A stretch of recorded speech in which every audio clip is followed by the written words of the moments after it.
In this video, I want to talk about what I consider to be the best luxury watch for the average man or woman, because this is a 39 millimeter watch.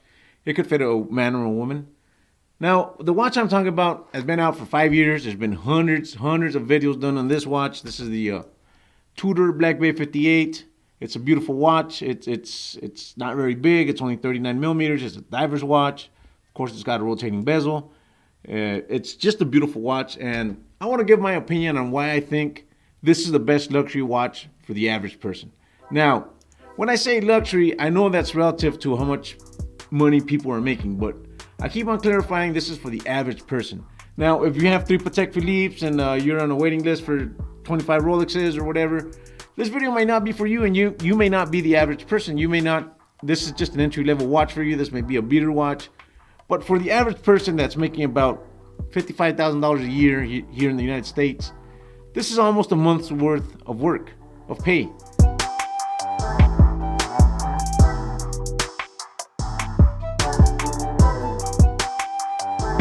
So this is a luxury watch. You could buy a used car for that kind of money.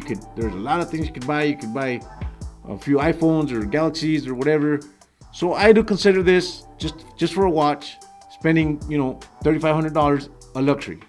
So that's why I call this a luxury watch. It may not be a luxury watch to you, but for the average person out there, this is a luxury watch. Now, I want to talk about how I ended up with this watch.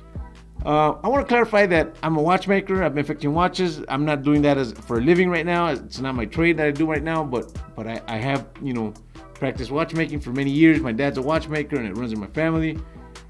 So I do have quite a bit of experience with watches. I understand watches. I understand how they work. I understand the concept. I understand what Rolex, what Tudor, what Omega, what all these brands mean, and the importance of these brands, and why they hold their value, and why they're more valuable than other watches. So I do know that, but even knowing that, I did like this watch. I kept on seeing this watch all over internet, anywhere any social media I get into, I keep on seeing this watch, and it looks beautiful.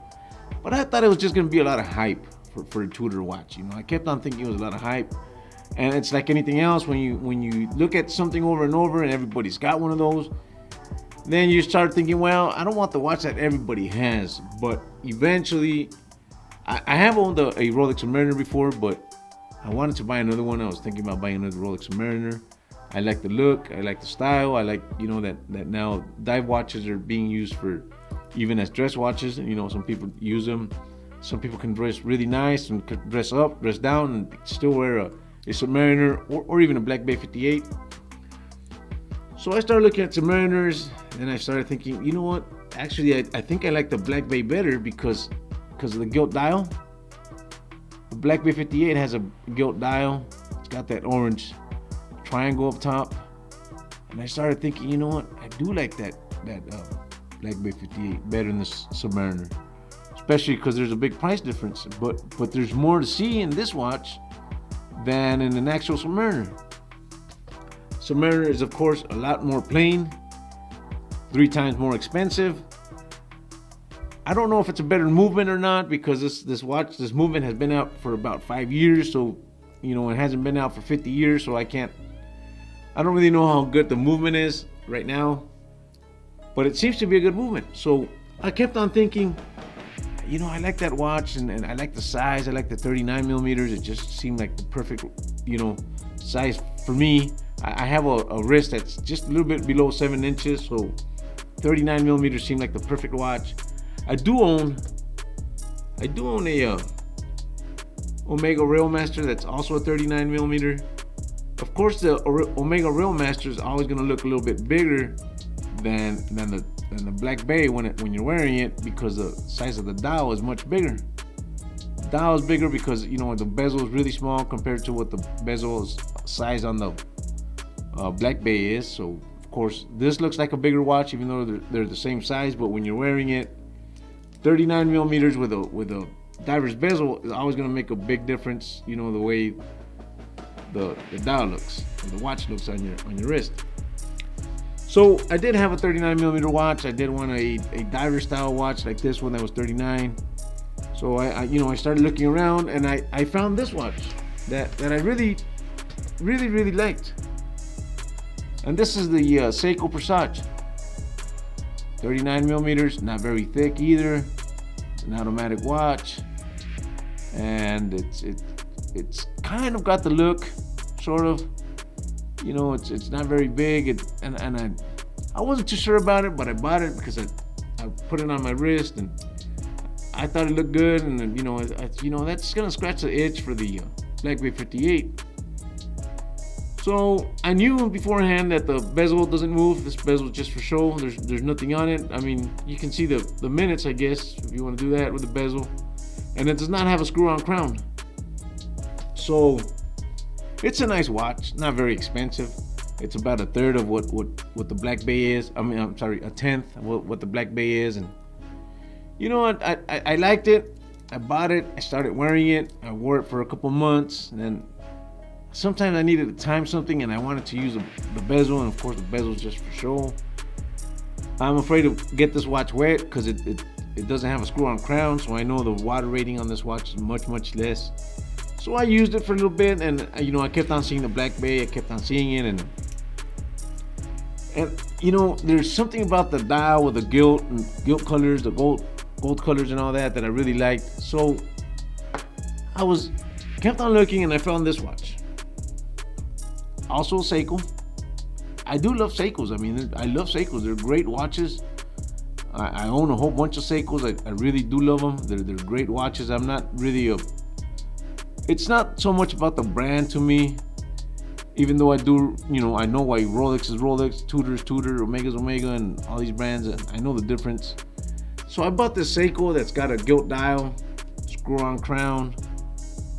This is the Seiko Land Turtle, which is a really nice watch. The only thing I don't like about this watch is that it doesn't have the bezel on it is just for it's the compass, and it's bigger than the Black Bay. I think it's 42 millimeters, but as anybody that wears Seikos, they'll tell you it doesn't feel big because the lugs are this way. The watches are so short that it doesn't feel like a big watch.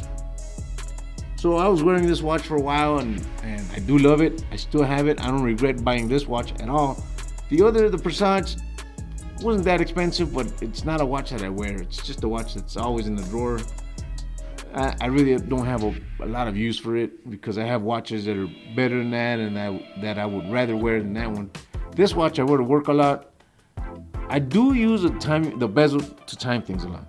So the bezel on this thing only has, you know, the compass, so I can't really use it that much. I could if I wanted to, but I'll end up doing more math that way than just timing something, you know, with my mind or writing it down. So I was wearing this watch for a while, and I do like it.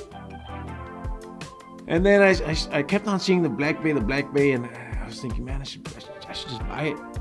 You know, it's not cheap, but it's something that I really wanted. And then there's another Seiko, and I forget the numbers on it. It looks a lot like the Black Bay, 39 millimeters. It's really looks like it. It's got a lot of features that this one has, but it's not the Black Bay. It's not a Tudor. It doesn't have the colors that I want. It's thicker than this one. It's a little bit longer. This one's only, you know, this one's not very long. This is a really, you know, short watch. It's only 39 millimeters. I do love the big crown on this watch. I know there's been hundreds of videos done on this watch, but there's a reason why everybody likes this watch. There's really a reason why people are buying this watch. There's a reason why I bought this watch. So I was thinking about pulling the trigger on that Seiko, and then it just got to thinking, you know, I'm just spending all this money on the watches that kind of look like the watch I want. Why not just buy the watch I really want? So one day I just said, you know what, that's it. I'll just buy the watch I want, which is not cheap. I'm not gonna say, you know, I paid, I think, $3,200 for it. That's quite a bit of money for me, but I do love it. I mean, I don't regret buying this watch 1 minute. I love this watch. This is a watch that I can wear anywhere. If I go to a wedding, if I go anywhere, I'll wear it. I can change the band on it. I mean, it used to be and they're still not dress watches, but people still use them as dress watches. And if I wanted to dress up, I could always put a black band on this watch and use this as a dress watch. It doesn't have a date or anything, so it would look okay as a dress watch too. Now, The reason I say the Black Bay is an amazing watch. It's a watch that I would recommend for somebody that's going to be their one watch. It's because I can compare it to certain other watches. Like for example, I do own a Rolex Datejust, which is also a beautiful watch. Mine's a classic. It's a 6605, so it's from the 1958. It's a classic. I do own this Omega, and I have other, good watches too. I'm not saying Seikos are not good watches, but I do have some expensive watches. And of these three watches, the one that I would wear the most and to most occasions is the Tudor, by far. And the Omega, because the Omega is a nice watch too, but I do wear the Tudor a lot. I mean, this is a watch that if I didn't have these two, I'd still be okay with just this one. So that's why I'm saying if you're gonna buy one watch, I would recommend the Black Bay 58, and I am comparing it to other good watches. It's not the only good watch I have. I am comparing it. Now, advice that I have heard from other watch collectors is if you're gonna buy a fine watch or your finest watch, make it a dress watch. Well, in my case, for the lifestyle that I live, I don't really dress up that much. I may go to a wedding once a year, maybe. And I don't even have to wear the fanciest watch to a wedding because I'm just invited. So it's not about me. I'm already married 21 years, so I don't need a watch for that kind of special occasion. I don't really dress up to go anywhere. I don't have any fancy friends or any fancy parties to go to. So this is the watch that I would wear to 100% of any activity that I'm using. I could say that. Even work. Even though I use this for work because I'm a maintenance supervisor, I do maintenance. I do use this one a little bit, but I use my Seiko for that mostly because it is a little bit cheaper, and if it scratches or breaks, I mean, I can easily replace it. Even though I'm really careful with my watches, I do take this one to work a lot, but when I'm sticking my hands in an air conditioner or under a refrigerator, I just take it off all the time. So that's my video on the Black Bay 58. If you want to give somebody a good watch that they can have for the rest of their life, that can be an heirloom in their family, I think a Black Bay 58 is a great watch. It's not the highest luxury watch, I know that, but for the average person, this is a luxury watch. Anyways, I hope you guys like this video, and stay tuned because I'm going to keep on doing more videos on different watches.